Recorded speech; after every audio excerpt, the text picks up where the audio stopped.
Hi friends, എല്ലാവർക്കും enjoy life വീഡിയോയുടെ പുതിയൊരു വീഡിയോയിലേക്ക് സ്വാഗതം.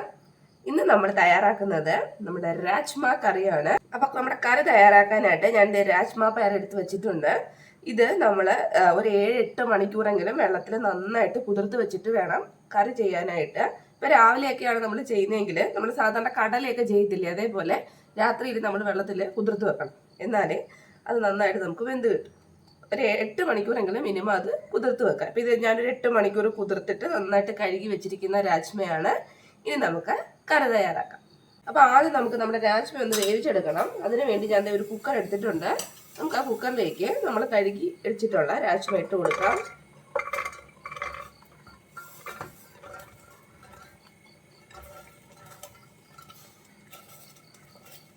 ഇനി ഇത് വേവാൻ ആവശ്യത്തിനുള്ള വെള്ളം ഒഴിച്ചു കൊടുക്കാം. ഒന്ന് മിക്സ് ചെയ്ത് കൊടുക്കാം. അതിൻ്റെ കൂടെ തന്നെ നമ്മൾ ഈ മസാലകൾ ചേർക്കാൻ പോവുകയാണ്. കുറച്ച് തക്കോലവും കുറച്ച് ഗ്രാമ്പൂവും പിന്നെ കുറച്ച് കറുകാപ്പട്ട, എല്ലാം വളരെ കുറച്ച് മതി. അതും കൂടി ഞാൻ ഇതിലേക്ക് ഇട്ട് കൊടുക്കാൻ പോവുകയാണ്. കുറച്ച് ഉപ്പും കൂടി നമുക്ക് ഇട്ട് കൊടുക്കാം. ഇനി ഈ കുക്കർ അടച്ച് വെച്ചിട്ട് ഒരു 7-8 വിസിൽ, നല്ല വേവുള്ളതാണ്, ഒരു 8 വിസിലെങ്കിലും നമ്മൾ ഓരോ കുക്കറിലും ഡിപ്പെൻസ് ആണ്. എന്നാലും ഇതിന് ഞാനൊരു 8 വിസിൽ വരെ അതൊന്ന് വേവിച്ചെടുക്കാൻ പോവുകയാണ്. അപ്പം നമ്മളിത് കുക്കർ അടച്ച് വെച്ചിട്ടുണ്ട്. ഇനി ഒരു 8 വിസിൽ ഇതിനകത്ത് നമ്മളൊന്ന് കുക്ക് ചെയ്തെടുക്കണം. 8 വിസിൽ വരെ കുക്ക് ചെയ്തെടുക്കാം. അപ്പോൾ അതായത് നമ്മുടെ രാജ്മയൊക്കെ നന്നായിട്ട് വെന്തിട്ടുണ്ട്. കണ്ടില്ലേ, നന്നായിട്ട് വെന്ത് കിട്ടിയിട്ടുണ്ട്. ഈ രീതിയിൽ വേണം നമുക്ക് വെന്ത് കിട്ടാനായിട്ട്. അപ്പോൾ ഇത്രയും വേവിച്ച് നമ്മൾ അങ്ങോട്ട് മാറ്റി വെക്കുക. ഇനി നമുക്ക് കറി തയ്യാറാക്കുന്നത് എങ്ങനെയാണെന്ന് നോക്കാം. നമ്മുടെ കറി തയ്യാറാക്കാനായിട്ട് ഞാനൊരു പാൻ അടുപ്പത്ത് വെച്ചിട്ടുണ്ട്. നമുക്ക് ആദ്യം അതിലേക്ക് കുറച്ച് എണ്ണ ഒഴിച്ചു കൊടുക്കാം. എണ്ണ നന്നായിട്ടൊന്ന് ചൂടായിട്ട് വരട്ടെ. എണ്ണ നന്നായിട്ട് ചൂടാവുമ്പം ആദ്യം നമ്മൾ അതിലേക്ക് ഒരു 1/4 ടീസ്പൂൺ ചെറിയ ജീരകം ചേർത്ത് കൊടുക്കണം. ചെറിയ ജീരകമാണ്.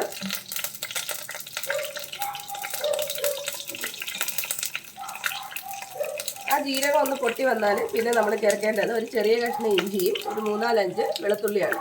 വെളുത്തുള്ളി ചെറുതായിട്ട് അരിഞ്ഞോ ചതച്ചോ എങ്ങനെ വേണമെങ്കിലും എടുക്കാം കേട്ടോ.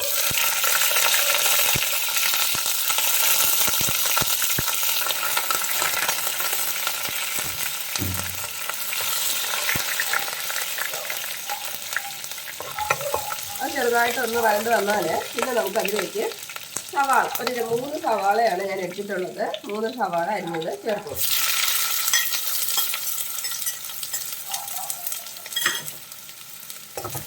ഇനി നമുക്കിതൊന്ന് വഴറ്റിയെടുക്കാം.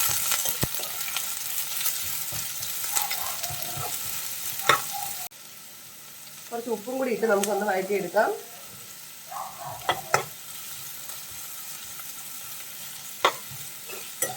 നന്നായിട്ടൊന്ന് വാടി കിട്ടിയാൽ മതി കേട്ടോ. ഒരുപാട് അങ്ങ് ബ്രൗൺ ഒന്നും ആവണ്ട. നമുക്കിത് അരച്ചെടുക്കാനുള്ളതാണ്. അപ്പോൾ പച്ചമുളകൊക്കെ മാറി ഒന്ന് നമുക്ക് വഴണ്ട് കിട്ടിയാൽ മതി. ഈ ഒരു പരുവാകുമ്പോൾ നമുക്കതിലേക്ക് ഒരു 2 തക്കാളി ചെറുതായിട്ട് അരിഞ്ഞതും കൂടി ചേർത്ത് കൊടുക്കും.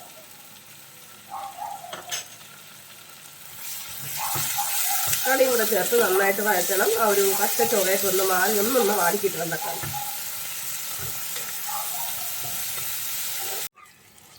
നമ്മുടെ സവാളയും തക്കാളിയൊക്കെ നന്നായിട്ട് വഴണ്ട് കിട്ടിയിട്ടുണ്ട്. ഇനി ഇത് നമുക്ക് ഈ ഫ്ലെയിം ഓഫ് ചെയ്തിട്ട് ഇതൊന്ന് തണുപ്പിക്കണം. അതിനുശേഷം ഇത് മിക്സിയിലിട്ട് നന്നായിട്ടൊന്ന് അരച്ചെടുക്കാം. വെള്ളമൊന്നും ചേർക്കേണ്ട, അല്ലാതെ തന്നെ നമുക്ക് അരഞ്ഞ് കിട്ടിക്കോളും. നമ്മൾ സവാളയും തക്കാളിയൊക്കെ വഴറ്റി അതേ പാത്രത്തിൽ തന്നെ കുറച്ച് എണ്ണ കൂടി നമുക്ക് ഒഴിച്ചു കൊടുക്കാം. എണ്ണ നന്നായിട്ട് ചൂടായി കഴിയുമ്പോൾ നമുക്കതിലേക്ക് ഒരു 2 ടീസ്പൂൺ മുളക് പൊടി ചേർത്ത് കൊടുക്കാം. ഫ്ലെയിം നന്നായിട്ട് ലോയിൽ വെക്കണം കേട്ടോ. അതിന് ശേഷമേ ചേർത്ത് കൊടുക്കാവൂ. 2 ടീസ്പൂൺ മുളക് പൊടി നന്നായിട്ടൊന്ന് മിക്സ് ചെയ്ത് കൊടുക്കണം. എണ്ണയൊക്കെ കിടന്ന് നന്നായിട്ട് മുരിഞ്ഞ് എണ്ണയൊക്കെ ഒന്ന് തെളിഞ്ഞ് വരണം. അതിലേക്ക് നമ്മൾ അരച്ച് വെച്ചിട്ടുള്ള ആ ഗ്രേവി ചേർത്ത് കൊടുക്കാം. അതും കൂടി ചേർത്ത് നന്നായിട്ടൊന്ന് മിക്സ് ചെയ്യും. ഇത്രയായി കഴിഞ്ഞാൽ അതിലേക്ക് നമുക്കിനി 1 ടീസ്പൂൺ മല്ലിപ്പൊടി ചേർത്ത് കൊടുക്കാം. അതിൻ്റെ കൂടെ തന്നെ ഒരു 1/4 ടീസ്പൂൺ മഞ്ഞൾപ്പൊടി കൂടി ചേർത്ത് കൊടുക്കാം. നന്നായിട്ടൊന്ന് മിക്സ് ചെയ്ത് കൊടുക്കാം. ഇനി നമുക്ക് ഫ്ലെയിം കൂട്ടി വെച്ച് കൊടുക്കാം. അതൊന്ന് തിളച്ച് വരുമ്പോഴേക്കും നമ്മൾ വേവിച്ച് വെച്ചിട്ടുള്ള രാജ്മ ഇതിലേക്ക് ചേർത്ത് കൊടുക്കാം.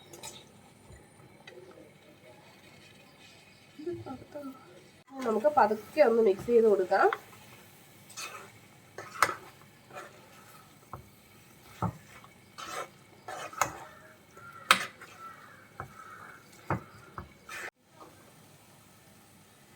ഇനി നമുക്ക് ഇതിലേക്ക് ആവശ്യത്തിനുള്ള വെള്ളം ചേർത്ത് കൊടുക്കാം. ചെറിയ ചൂടുവെള്ളം കേട്ടോ, ചെറിയൊരു ചൂടുവെള്ളം അത്ര മതിയാവും. ഇത് നന്നായിട്ടൊന്ന് മിക്സ് ചെയ്യാം.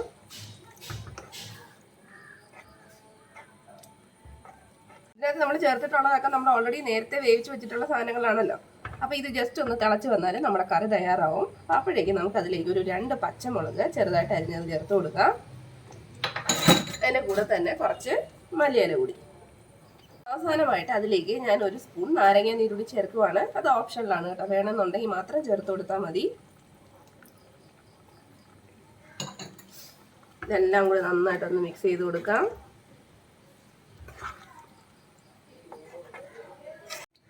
അങ്ങനെ നമ്മുടെ അടിപൊളിയുടെ നല്ല കുറുകിയ തിക്ക് ചാറോട് കൂടിയ രാജ്മ കറി തയ്യാറായിട്ടുണ്ട്. നമുക്ക് എന്തിൻ്റെ കൂടെ വേണമെങ്കിൽ കഴിക്കാം കേട്ടോ. ഈവൻ ചോറിൻ്റെ കൂടെ വേണമെങ്കിൽ കഴിക്കാം. അപ്പമോ ദോശയോ ചപ്പാത്തി എന്തിൻ്റെ കൂടെ നല്ല ബെസ്റ്റ് കോമ്പിനേഷനാണ്. അപ്പോൾ വീഡിയോ ഇഷ്ടപ്പെട്ടെന്ന് വിശ്വസിക്കുന്നു. വീഡിയോ ഇഷ്ടപ്പെട്ടെങ്കിൽ നിങ്ങൾ ചാനൽ സബ്സ്ക്രൈബ് ചെയ്യണേ. പുതിയൊരു വീഡിയോയിൽ നമുക്ക് വീണ്ടും കാണാം. അതുവരെ ബൈ ബൈ.